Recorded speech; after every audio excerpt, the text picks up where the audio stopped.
Grabe, partner. Napaiyak ako doon sa kwento na yan. Oo nga, partner. Grabe ang nangyari sa kwento nila, Nan.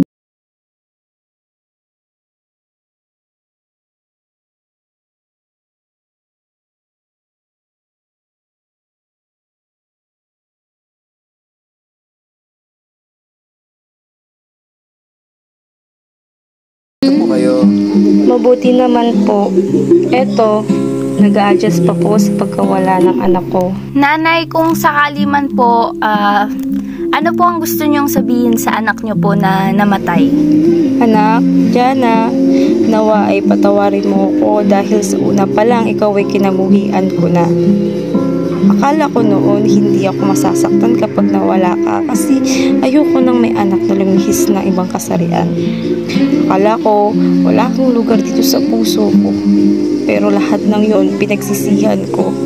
Naik ko pang namatay dahil hindi ko man lang naparamdam ang pagmamahal ko sa'yo. Jana, anak, sana mapatawad mo ko. Huli man nasasabihin ko ito pero mahal na mahal kita, anak. Nay, based po sa kwento na aming napakinggan, napakabuti pong bata ni Jana. Kaya naniniwala po ako na maiintindihan po kayo ni Jana. At kayo po ay mapapatawad niya. Di ba, partner? Tama ka dyan, partner. Nanay, maaari niyo po bang ikwento sa amin at sa ating mga listeners sa Spotify at Facebook Live kung anong klaseng bata po si Jana? Alam ng lahat na napakabuting bata ni Jana, pero nagbulag-bulagan ako. Napakatalinong bata niyan, mabait at masipag. Pero higit sa lahat, napakamaintindihin niyan. Kahit na madalas na napagbuhatan ko siya ng kamay, dinadaan na lang niya sa iyak, wag lang kami umabot sa sakitan. Kaya sobra akong nagsisisi sa hindi ko pagtanggap sa kanya. Nagsisisi ako na hindi ko tinanggap kung anong kasarian meron siya. Ramdam po namin ang inyong paghinagpis, nanay. May deepest condolences po, nanay. Maraming salamat po sa pagpapadala ng inyong kwento. Nawa ay ito'y maging silbing palala sa lahat, lalo na po sa mga magulang na may mga anak na parte ng LGBTQ community. My deepest condolences po, nanay. Maraming salamat po.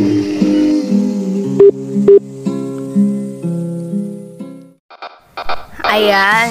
Ngayon naman ay binibigyan namin ng panahon ang ating mga listeners sa ating Facebook at Spotify na i-comment ang kanilang simpatya o message sa ating itinampok na kwento for today. Ano pang hinihintay nyo, listeners? Comment na!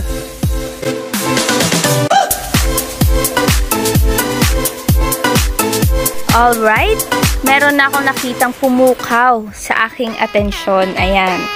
Ang comment ni Gian De Jesus. Ako po ay ang guro ni Jana. Oh my God.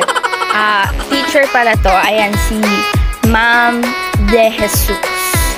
Ayan. At ang masasabi ko lang po na tunay pong napakabuti at napakatalino ng batang yan. Sa katunayan po, siya po ay una sa listahan na running for valedictorian sa kanilang batch. Kaya po, nakakalungkot na ang isa sa mga masisipag at dedicated na aming estudyante ay pumanaw ng hindi makatarungan. Condolences po sa kanyang pamilya. Eto naman, partner, nakakita ko ng comment na galing sa kanyang kaklase. Comment ni Dave Adriano. Nakakahiyaman pong sabihin pero isa po ako sa nangbubuli kay Jana. Hindi po kasi ako pabor na mayroong bakla at tomboy na namumuhay dito sa mundo. Kaya po gano'n na lang po ang aking pong bubuli kay Jana. Sa katunayan po ay isang beses ay napisikal ko po siya. Ngunit ito'y lubos ko pong pinagsisisihan, lalo na't nalaman kong ginahasa at pinatay siya ng walang kalaban-laban. Jana, sana mapatawad mo ko at condolences po sa kanyang pamilya. Grabe no, ang hirap pala ng dinadanas ni Jana sa kanilang school. Pero alam mo, bilib ako dun sa batang yun kasi kahit na nabubuli siya, ayun nga sabi ng isang nagko-comment, 'di ba? Napipisikalan pa si Jana, pero still hindi pa din na-degrade si Jana sa pag-aaral niya at honor student or running for valedictorian pa, 'di ba? Grabe. Tama, partner. Kasi 'di ba yung ibang LGBT, especially yung mga hindi pa nag-open, sila yung madalas mabuli, 'di ba? At kapag nabuli sila, nawawala na sila ng gana magpatuloy sa pag-aaral. Correct ka dyan, partner. Pero wait, eto pa. Ang sabi ng ating listener sa Facebook Live na si Israel de Guzman, isa po akong bakla. At bilang parte po ng LGBT community, ikinalulungkot ko po na makadinig ng gantong karumal-dumal na pangyayari sa kapwa ko LGBT. Sana po mabasa niyo po ito.